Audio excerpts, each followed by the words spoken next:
The Last Letter from Cedar Ridge, Chapter 1, The Arrival. The small town of Cedar Ridge, nestled in the heart of the Midwest, had always been a place where time seemed to stand still. The cobblestone streets, the old oak trees that lined Main Street, and the cozy family-run businesses all contributed to its charm. For decades, it had been a place where people came to escape the hustle and bustle of city life, to find solace in the simplicity of small-town living. Yet for some, Cedar Ridge held secrets that were buried deep beneath its picturesque facade. It was a crisp autumn morning when Eleanor Bennett arrived in Cedar Ridge. She had driven through the night, her car packed with the few belongings she had decided to take with her. The rest of her life she had left behind in Chicago, a life that had once been filled with promise but had slowly unraveled over the years. Now, at the age of 58, Eleanor was starting over, and Cedar Ridge was her chosen refuge. As she pulled up to the old Victorian house on Maple Street, Eleanor couldn't help but feel a sense of trepidation. The house, with its peeling paint and overgrown garden, seemed to carry an air of mystery. It had been left to her by her late aunt, Margaret, a woman she had barely known. Margaret had been a recluse, living out her final years in quiet solitude. Eleanor had always wondered why her aunt had chosen to live such a secluded life, and now as she stood before the house, she couldn't shake the feeling that there was more to Margaret's story than she had been told. Eleanor stepped out of the car and took a deep breath, the scent of fallen leaves and wood smoke filling the air. She walked up the creaky wooden steps to the front porch and inserted the key into the lock. The door opened with a groan, revealing a dimly lit foyer.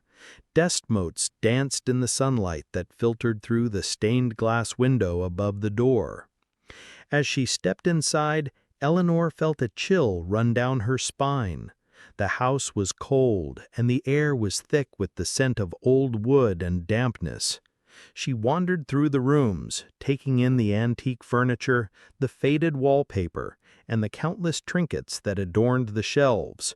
It was clear that Margaret had lived a life surrounded by memories, but what those memories were, Eleanor could only guess. In the study, Eleanor found a desk covered in papers and photographs. Among them was a letter, neatly folded and addressed to her. She picked it up, her hands trembling slightly as she unfolded it. The handwriting was delicate, almost ethereal, and as she began to read, Eleanor felt her heart skip a beat. "Dear Eleanor," the letter began, "if you're reading this, then I am no longer of this world. There are things you need to know, secrets that have been buried for too long." Chapter 2, The Secrets of the Past. Eleanor sat down in the worn leather chair by the desk, her eyes glued to the letter. She hardly believed what she was reading. Her Aunt Margaret had been a woman of few words, and Eleanor had always assumed that her life had been as unremarkable as it had been quiet. But as she read on, she realized that nothing could have been further from the truth. The letter spoke of a love affair that had taken place many years ago, a love affair that had been kept hidden from the world. Margaret had fallen in love with a man named Samuel, a man who had been married to someone else. Their relationship was passionate but fraught with difficulties, and in the end, Samuel had chosen to stay with his wife, leaving Margaret heartbroken. But the letter didn't end there. Margaret had written about a child, a baby girl who had been born out of their affair. She had given the child up for adoption, fearing the scandal it would bring to both families. Eleanor's hands shook as she read the words, her mind racing with questions. Could it be possible that she had a cousin out there somewhere, a cousin she had never known about? The letter also hinted at something darker, something that Margaret had been too afraid to put into words. "There is more to this story, Eleanor," she had written, "things that I cannot bring myself to tell you. But in this house, you will find the answers you seek. Look for the key. It will unlock the truth." Eleanor looked around the study, her eyes scanning the room for any sign of a key. She opened drawers, searched through boxes, and even looked behind the paintings on the walls, but she found nothing. Frustrated, she decided to take a break and explore the rest of the house. As she wandered through the upstairs hallway, Eleanor noticed a door that was slightly ajar. She pushed it open and found herself in a small, dusty room that appeared to have been untouched for years. The walls were lined with shelves filled with old books, and in the corner stood a wooden chest. Eleanor approached the chest, her heart pounding with anticipation. She tried to open it, but it was locked. She searched the room, looking for anything that could be the key. Finally, she noticed a small ornate key hanging from a nail on the wall. She took it and inserted it into the lock on the chest. It turned with a satisfying click. Inside the chest, she found a stack of old letters, photographs, and a small leather-bound journal. She picked up the journal, her eyes scanning the first page. It was Margaret's handwriting. "This journal is my confession, a record of the choices I made and the consequences that followed. I pray that one day someone will read it and understand why I did the things I did." Eleanor sat down on the floor, the journal in her lap. She began to read, her heart growing heavier with each page. Chapter 3. The Journal's Revelation. The journal was a window into Margaret's soul, a detailed account of her life and the choices she had made. Eleanor read late into the night, her eyes growing heavy, but her mind too restless to sleep. The more she read, the more she realized how little she had known about her aunt. Margaret had been a woman of great intelligence and ambition, but her life had been marked by tragedy and sacrifice. She had fallen deeply in love with Samuel, but their affair had been doomed from the start. Samuel's wife Clara had been a woman of influence in Cedar Ridge, and Margaret knew that revealing the truth would destroy both families. But the most shocking revelation was yet to come. Margaret had written about a night that had changed everything. A night when she had confronted Samuel, demanding that he leave his wife. The confrontation had turned violent, and in a moment of desperation, Margaret had struck Samuel with a candlestick, killing him. Eleanor gasped, her hand flying to her mouth. She couldn't believe what she was reading. Her sweet, quiet aunt had been capable of such a thing. It seemed impossible, yet the words were there, written in Margaret's own hand. Margaret had hidden Samuel's body in the woods near Cedar Ridge, she had written, and had spent the rest of her life living with the guilt of what she had done. She had never told anyone the truth, not even her own family. The weight of her secret had driven her into seclusion, and she had spent her final years in the house on Maple Street, haunted by the memory of that fateful night. Eleanor closed the journal, her mind reeling. She stared at the chest in front of her, the pile of letters and photographs now seeming like pieces of a puzzle that needed to be solved. She stood up, determined to find the key and uncover the rest of the story. She searched the room once more, her eyes scanning every corner. Finally, she noticed a small hidden compartment in the wall behind the chest. She pulled it open and found a key nestled inside. Eleanor picked up the key, her heart pounding. It was old and tarnished, but it felt heavy in her hand, as if it carried the weight of the past. She looked around the room, wondering where it could fit.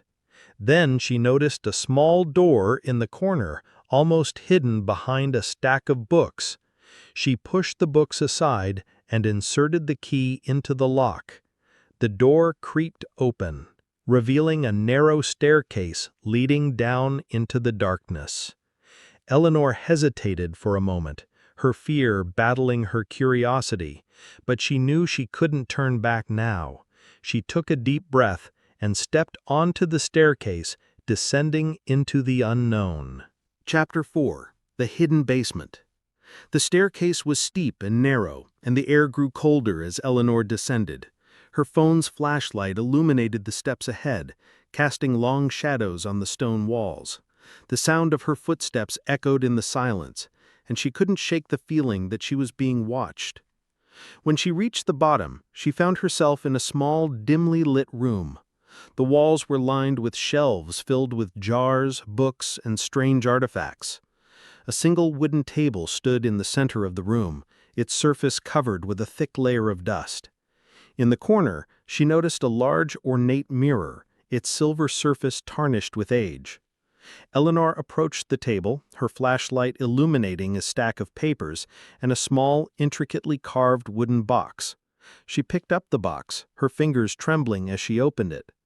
Inside was a locket, its gold chain glinting in the light. She opened the locket and gasped.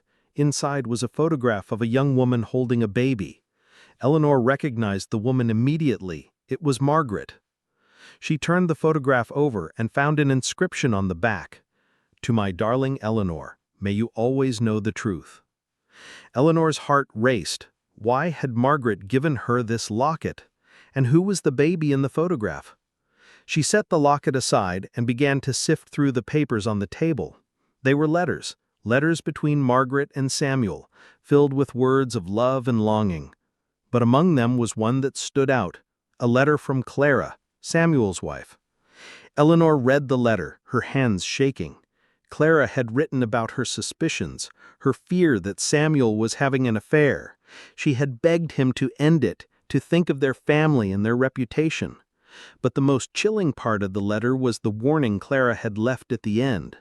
"If you do not end this, there will be consequences. I will not let you destroy us." Eleanor felt a chill run down her spine. Had Clara found out about Margaret? Was that why Samuel had been killed? She didn't have time to dwell on the thought. Her attention was drawn to the mirror in the corner. As she approached the mirror, she noticed that the surface seemed to ripple, as if it were made of liquid metal. She reached out to touch it, her fingers brushing against the cool surface. Suddenly, the room around her began to shift, the walls and shelves blurring into a fog of colors and shapes. When the fog cleared, Eleanor found herself standing in a different room, a room she recognized from the photograph in the locket. It was the room that Margaret had held her baby. But the room was not empty. Standing by the window was a woman, her back turned to Eleanor. She was holding a baby in her arms. Eleanor took a step forward, her heart pounding. The woman turned around, and Eleanor froze. It wasn't Margaret. It was Clara. Clara's eyes were filled with tears as she looked down at the baby. "You shouldn't have come back here," she whispered, her voice trembling. "You shouldn't have brought the past with you." Before Eleanor could respond, the room began to shift again. The walls blurred, and Eleanor found herself back in the basement, standing in front of the mirror. Her hands were shaking, and her breath came in short gasps. She looked down at the locket, then back at the mirror. What had just happened? Had she traveled back in time? Or was it all in her mind? She didn't know, but one thing was clear. She was closer to the truth than she had ever been. Chapter 5. The Final Truth. Eleanor sat on the cold stone floor of the basement, clutching the locket in her hand. Her mind raced as she tried to piece together what she had just experienced. The vision, if that's what it was, had left her shaken but more determined than ever to uncover the full truth. She stood up, her legs still unsteady, and approached the mirror once more. This time she noticed something she had missed before, faint etchings along the frame. She leaned closer, her flashlight illuminating the intricate carvings. They were symbols, runes, perhaps, and words in a language she didn't recognize. Among them, one phrase stood out, written in English. "Seek the heart of the house, for there lies the truth." Eleanor's eyes widened. The heart of the house. Where could that be? She thought of the house's layout, the foyer, the study, the bedrooms, and this hidden basement. Then it hit her. The attic. She had glanced at it earlier but hadn't explored it. If there was a heart to this house, it had to be there. She hurried back up the staircase, her steps quickening with urgency. The attic was accessible through a small door in the hallway, one she had dismissed earlier. She pulled down the folding ladder and climbed up, her heart pounding in anticipation. The attic was dusty and filled with old furniture, boxes, and forgotten treasures. But in the center of the room stood a trunk, a large antique trunk with iron hinges and a lock. Eleanor approached the trunk, noticing the same runes on its surface as those on the mirror's frame. She pulled the locket from her pocket and pressed it against the lock. To her astonishment, it clicked open. Inside the trunk, she found a collection of items that told a story far more complex than she had ever imagined. There were more letters, diaries, and photographs, but also items that seemed out of place. A child's blanket, a tiny pair of shoes, and a silver rattle. Among them was a small envelope with her name on it. Eleanor opened the envelope and unfolded the letter inside. It was from Margaret, written in the same delicate handwriting as the first letter. Dear Eleanor, if you have found this, then you have discovered the heart of the house and the heart of my story. The baby in the photograph is not mine. She is yours. Eleanor's breath caught in her throat. She read on, her eyes darting across the page as the truth unfolded. Margaret had never had a child. The baby in the photograph was Eleanor herself. Margaret had taken her in as an infant, raising her in secret after Eleanor's biological mother, Clara, had abandoned her.